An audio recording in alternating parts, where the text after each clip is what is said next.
I have Ali Bashivan, and his presentation is on practical network security automation. Ali is from the Coles Group Limited. If you can give him a welcome applause, guys.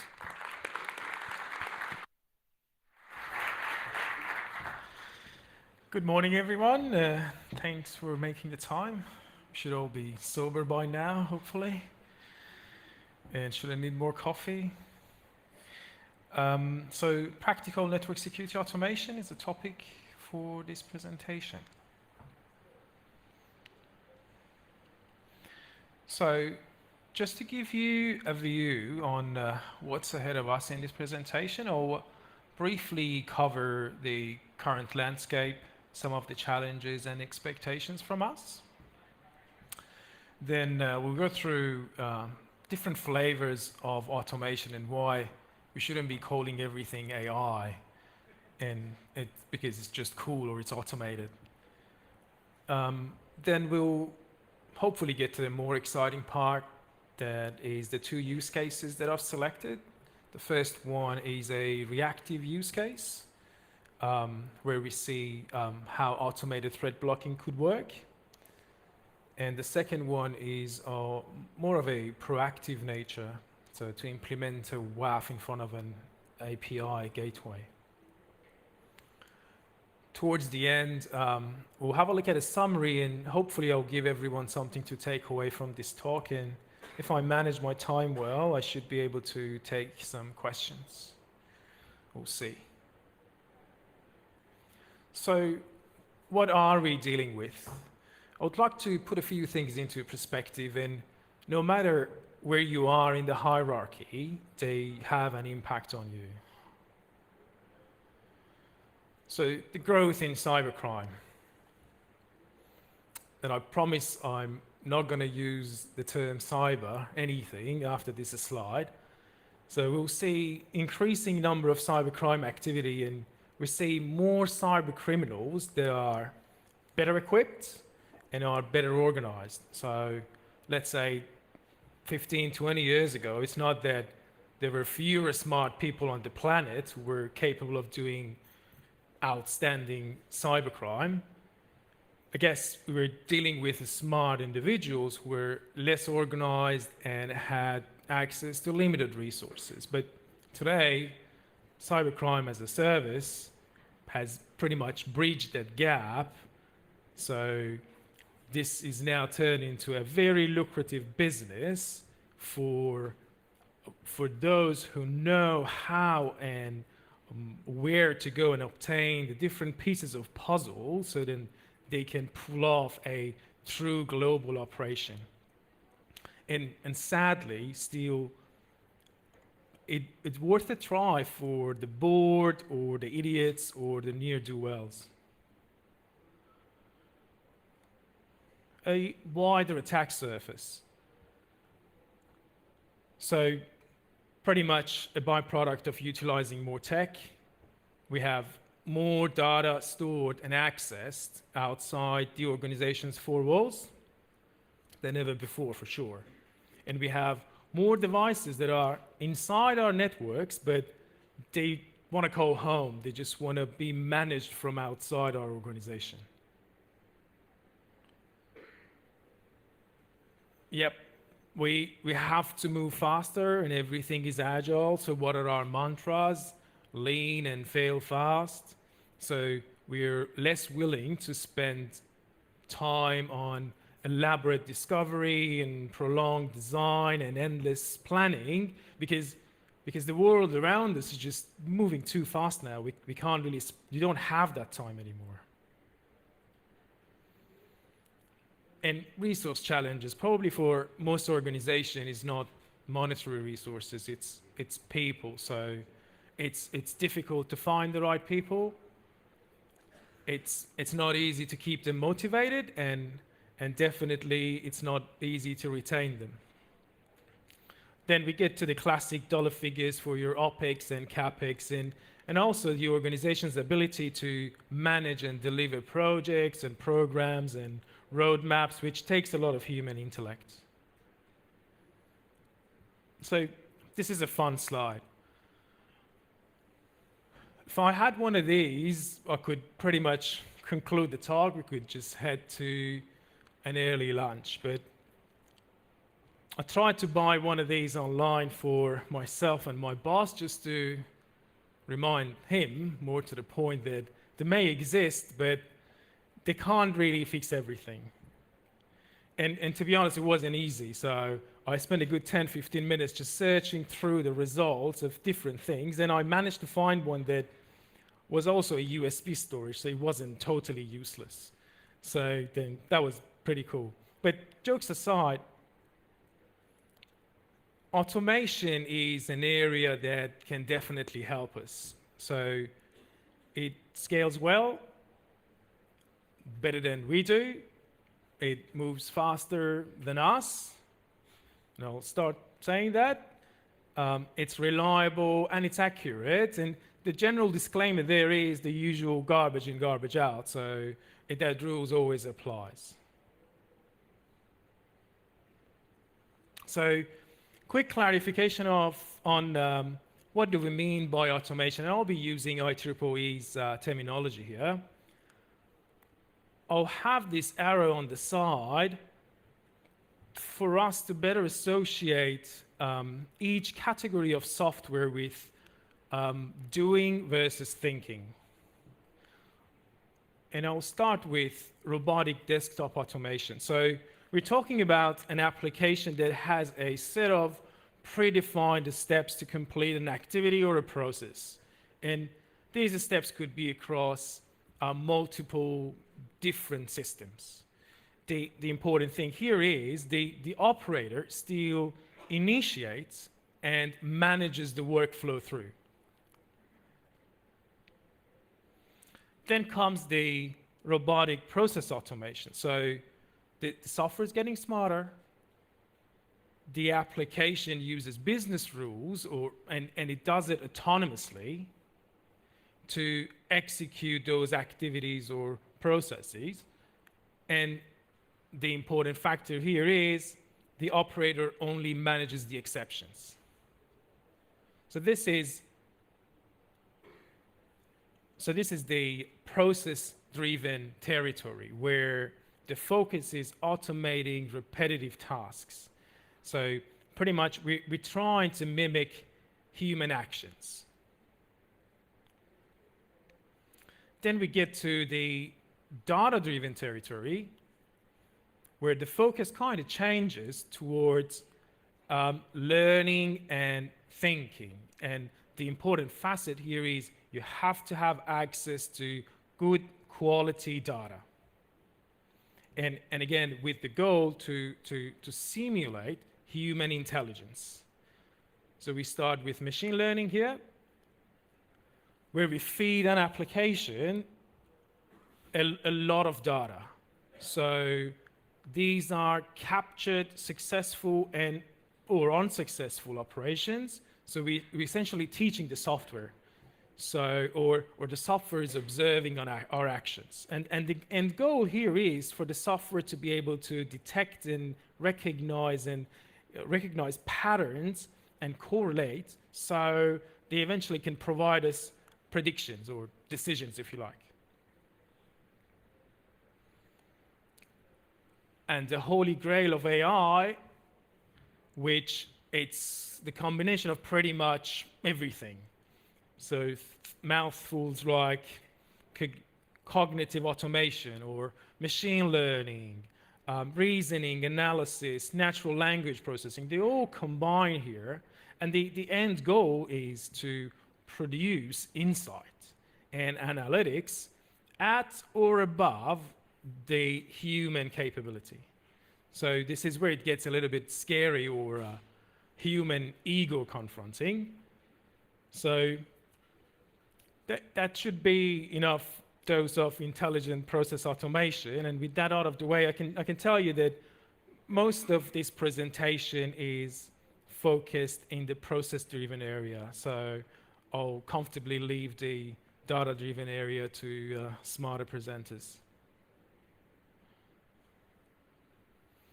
So I'll try to set the scene for the first use case a bit. So security teams are usually tasked to protect our people, our compute, our data, and also our networks from threats.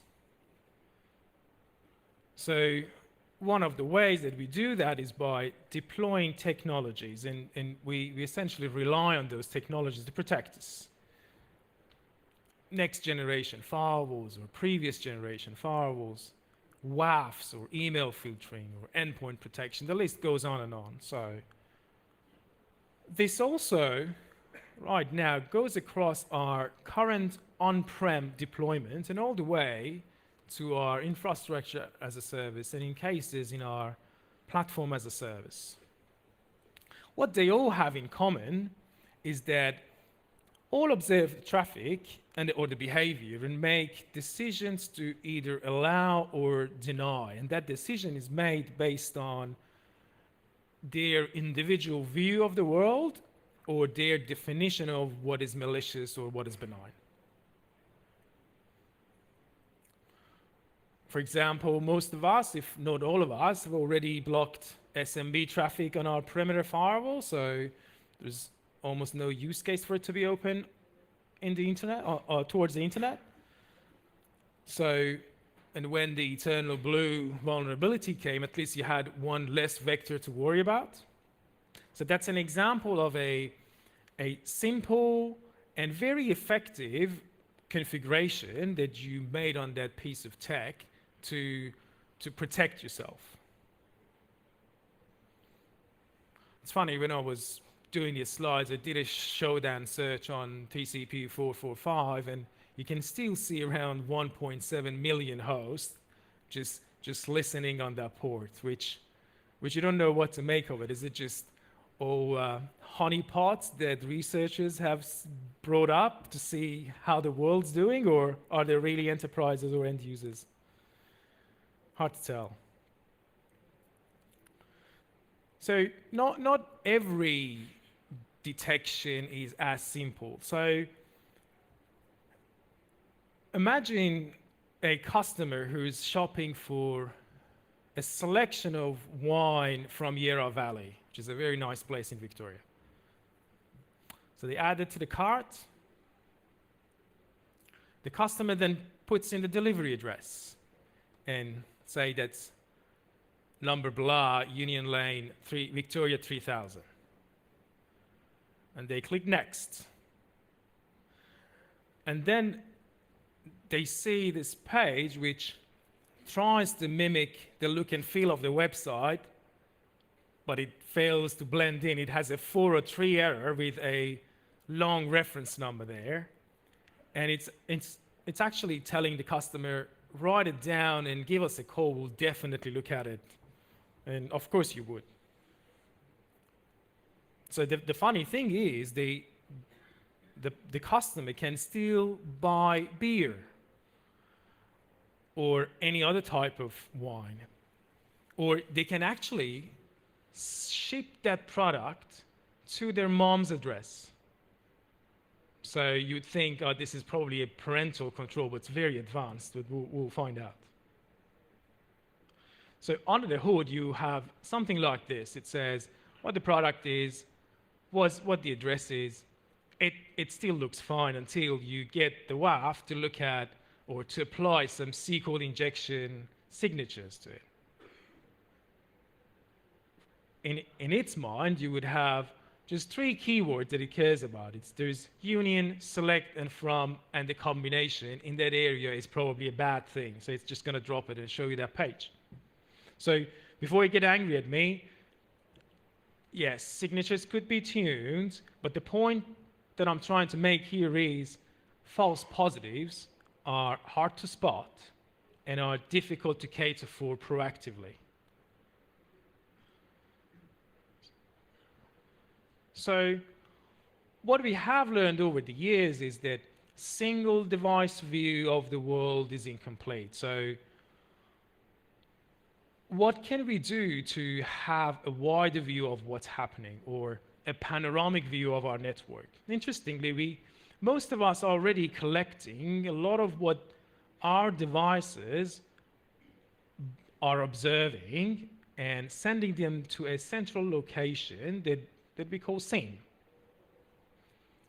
And we have a combination of people and processes or use cases or rule sets that are massaging the data and turning them into a sort of an intelligence for us. And we apply data enrichment and correlation and those sort of techniques to build a more complete view of what is actually happening. So we can tell what is malicious and what is benign. But the problem is that that intelligence exists outside the brain of the device that's doing the actual enforcement. So the challenge then is, if I know what I want to drop or what I want to block, but I have to tell some other devices, and I have to do it very quickly, and I have to be able to do it frequently so I can update it as fast as I can, because that's what it makes sense. And it can also extend across my on-prem or my cloud. How can I do that? And this is where automation can potentially help us and can really shine.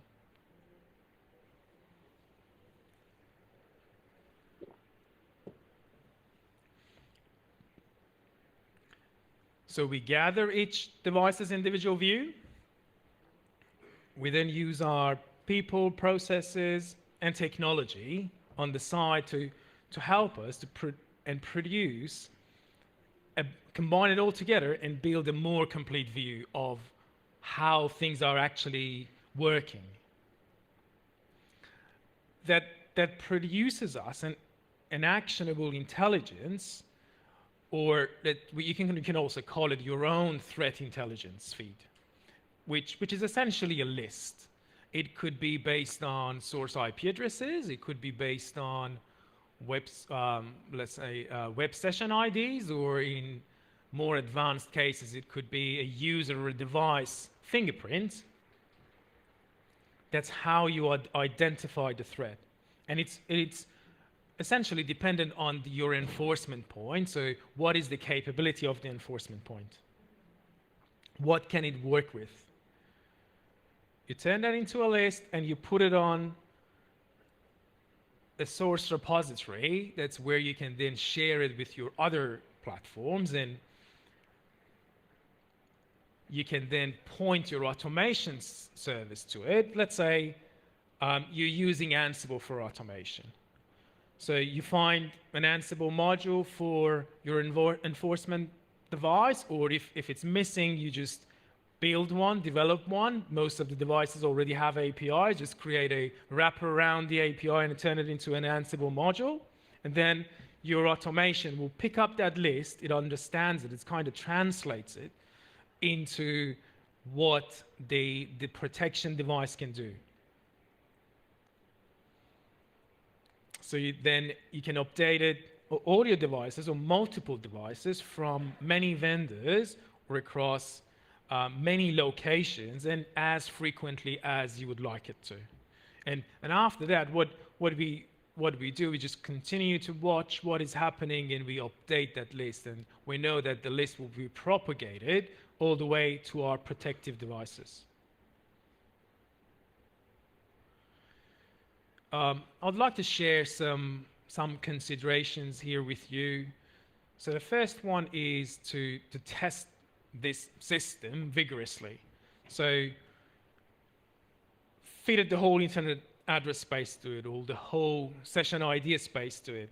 Let's say test the device limitations, feed in correct data to it, find what it does, test it at different times of the day or day of the week or month, or test it in the year 2050 and see how it behaves. So make sure it's as bug-free as it possibly can get to, and it's very critical.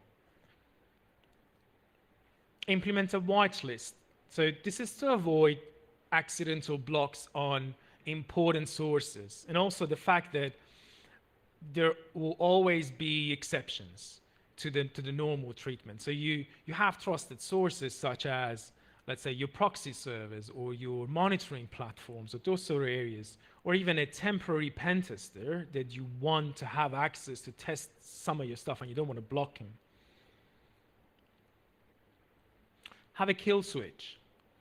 So manual override is not only necessary for airplanes.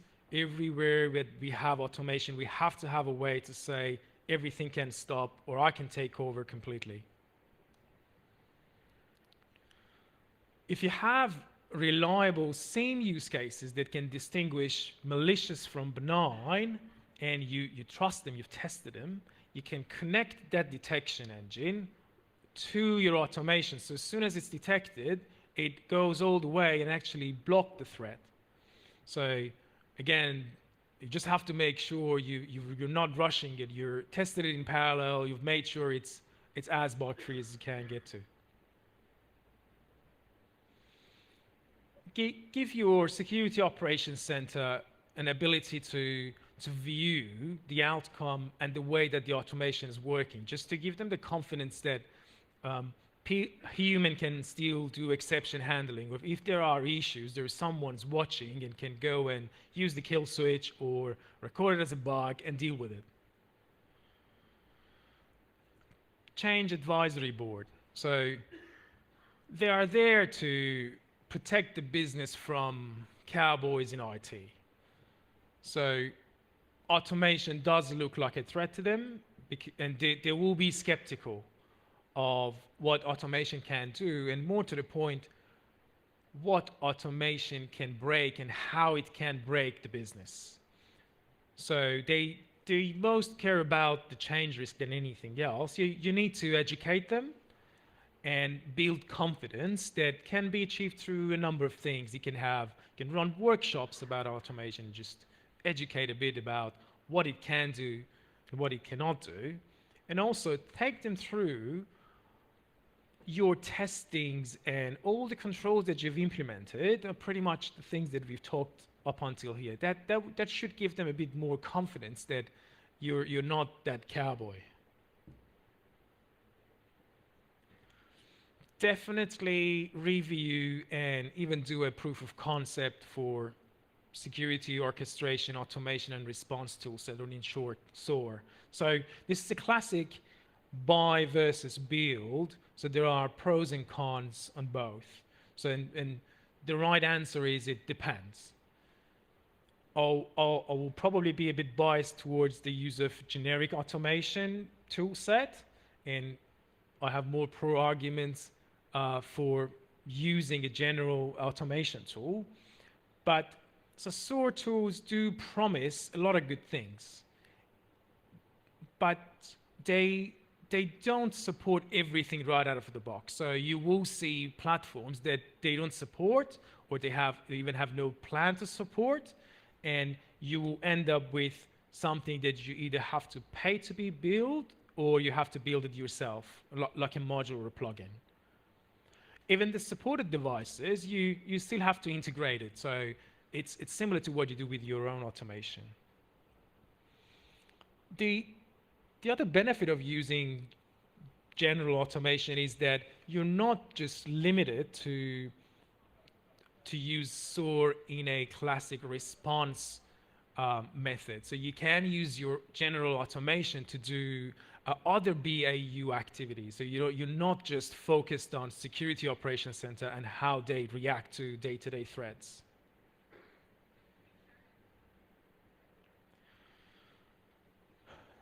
The second use case that you guys are going to see shortly is a proactive security control to implement WAF in front of API gateway. So again, I'll try to set the scene. So reality check number one. So most of people in this room are probably using DevOps practices anyway. So teams will ramp up quickly and develop the code and pretty much automate a lot of stuff all the way to deployment, because deployment, and especially deployment in production, and automating that is not a trivial task. It takes a lot of effort, and there are just so many moving parts. So you can elect not to automate that part, but if you consider something that is changing very frequently, you need to get ready to hire, because you will need an army of techies to go and do all of those things for you. Especially if you're in security operations and you're still manually implementing your security controls, you'll be called a roadblock. That's probably not the first time that we've been called a roadblock, not going to be the last time either, but that the pressure going to get to you anyway. So reality check number 2. So a WAF generally is not an easy control to provision and maintain. So you've seen examples of signatures that could generate false positives or even false negatives. And for a WAF to remain relevant, you have to maintain it. And if you fail to maintain it, you would either lose your protection or you would stop the business, or both, which is not great. And of course, there are better tools available to us now after maybe 10 years of dealing with these to better tune them, but it is still a difficult piece of kit to maintain. So now get ready to panic. So when we combine these two together, you get this. And that's an abstraction of my face when I first heard about what the intention is, to have WAF in front of an API gateway which changes many times in a day. So you either have to forfeit the security or just crumble under the load, which you would end up in something like this with an API. It's just going to be a mushroom field, because they're going to spring from everywhere and you can't really control them. And this is a very disturbing thought.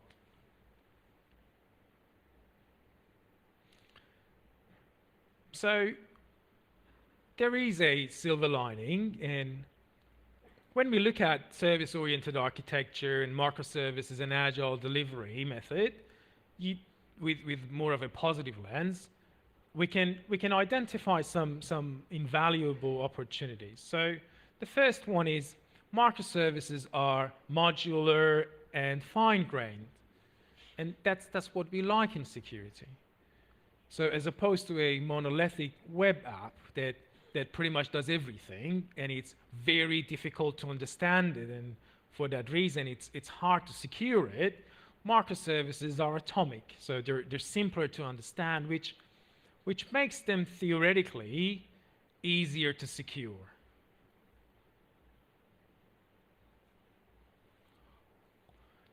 With DevOps, we can communicate our security requirements earlier, and as they said, shift the security to the left.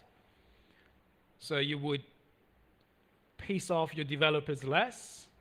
So I'm coming from a software development background. For me, the two things that I always hated was expectation without consultation and restricting rules that gets in the way of your creativity or your experimentation. And we will see examples of this in this slide.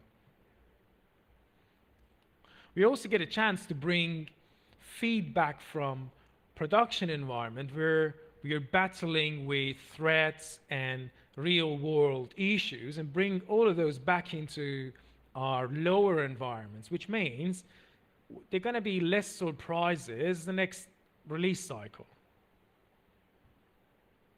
The next one that can help us is we can use API specs or API blueprints. So depending on the API development framework, things like OpenAPI or RAML or Apiary. So you can use those to encapsulate some key pieces of information for the security team. So what was previously had to be discovered when you wanted to do WAF onboarding, and you had to look at the traffic and find out, oh, what is this field and what type of data existed in it. Now, what you can get the developers to record it in a way that your machine or your software can read, so in those type of format. While way back, while they're discussing the specification of the API, so we're talking about the design phase, and they have the data provider and the API consumer in the room. So that's the time that you actually identify those. Some example of this could be, as I mentioned, the type of data that you expect to see go to be sent or received by the API, or things like HTTP methods. So what do you expect to see there? So the extensibility of the API development framework, with a little extra work from the developers early on in the process, could help us bridge this gap between development and security teams. And last one, infrastructure as code. So there's nothing but code. The WAF configuration should be part of the release that delivers the product and nothing separate.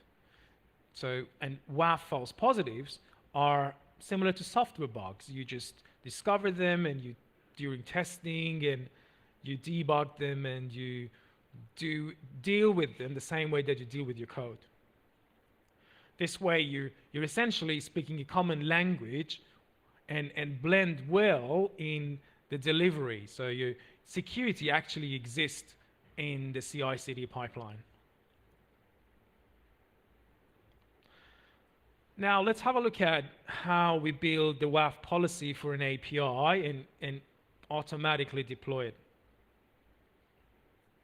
So the policy constitutes of three main components. The first one is a template for base protection. So you will keep common settings across all your APIs in this section. So things such as maximum header length, let's say, or allowed characters in the header. Mandatory headers, like you definitely want to see host names, or you definitely want to see a JWT token. Or how do you want to deal with multiple encoding? How many rounds of encoding you want to enforce? So all of those things just go into this section. You can also enable some highly accurate signature protection for the backend server. So the security team is responsible to develop this. It doesn't need to change that much or frequently, but it gets reviewed and updated periodically. And how do they need to provide it? It has to be in a code format. So in a format that you can keep it in a source repository, you can use a text editor to edit it or read it, you can compare different versions, and if you need to, you should be able to merge it. Things like JSON or YAML will do really well.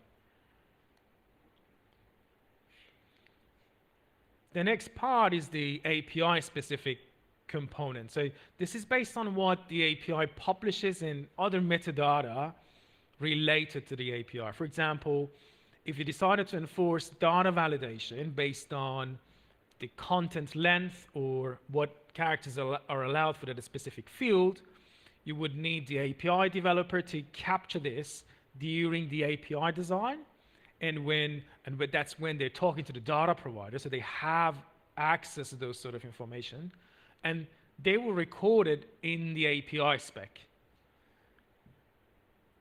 Or the other example that I already mentioned, HTTP method.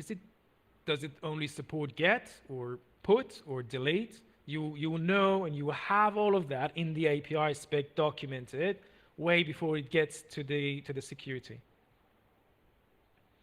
Or other metadata. For example, does this API need to be geofenced, or is this an internal only API? These are again sort of things that can be fleshed out during the design phase, and you can use the extensibility of the API framework to document it inside the API spec. And the last step, you capture any manual changes that need to be made to the WAF configuration. For example, if you need to deal with a false positive, or if you got a feedback from production that you had to do things or make changes, you want to collect all of that and make sure you just add it to this mix, so we then end up with consistent environments across dev and test and UAT and SVT and pre-prod and prod. Again, the security team provides this and they turn it into a code. So eventually, your configuration builder just combines all of these three components and just gives you the final policy for that specific API. And that will be a single JSON file that you keep it in your source repository, and that's beside the rest of the code for that API version. And then from there, your automation engine can essentially go and read that policy and translate it into the WAF language. And it can, and this is again, if you're using, for example, Ansible, you could have modules wrapping around the WAF API and then push this configuration for that specific API to the WAF, to whichever environment that you're targeting. So hopefully all of that made sense. I would like to share, again, a couple of more considerations here. First one is having a sign-off process for what is published as part of the API design would be a good idea. So this ensures that the organization knows what is exposed and why you're exposing that.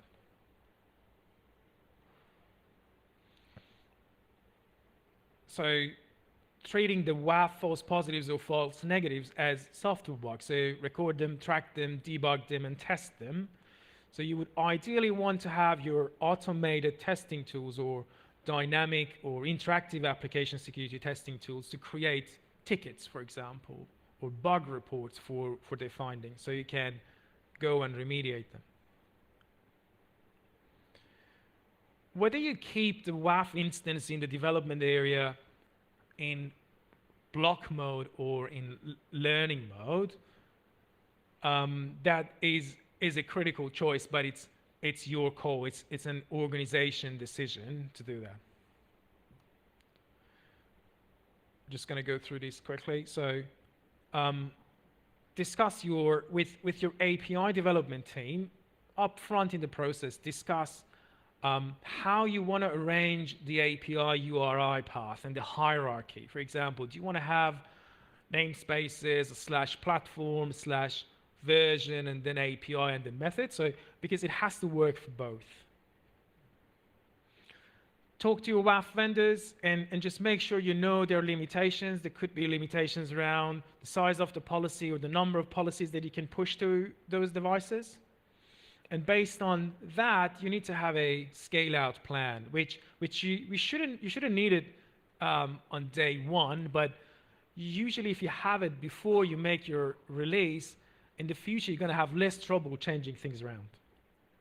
And last one, participate in every step. So be in the pipeline. So for initial release, for subsequent maintenance release, and for decommissioning. This is the last slide, so I'll ask you to pay more attention to this one if you've been distracted with other stuff. The first one is get your tool set ready. So you research your automation tool and other DevOps supporting tools. You would rather use a tool that your organization is already using rather than going out and bring yet another platform that works in parallel. So bare minimum, you would need an issue tracking system, a source code repository, and obviously an automation or orchestration tool. Talk to your vendors. So ask them for development, temporary, or consumption-based licenses. That could save you a lot of money, especially in a multi-environment deployment. Also, ask them to review your architecture, review your code, and assist you with their product's API. That can save you a lot of time. We've bashed this to death, but I can't emphasize on this enough. Test it over and over and test it again. And the last one integrate with your change management system, educate and speak to your change advisory board members. You need to be able to provide visibility to the rest of the IT and the business and fill them with confidence that you have your checks and balances in place. That's the end of the presentation. If there are any questions, happy to answer.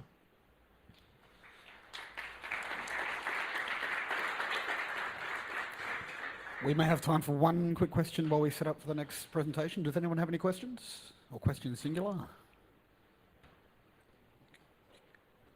Nope. Okay. Excellent. Thank you very much, Ali. Thanks, guys. Give him another thank you applause, please, guys.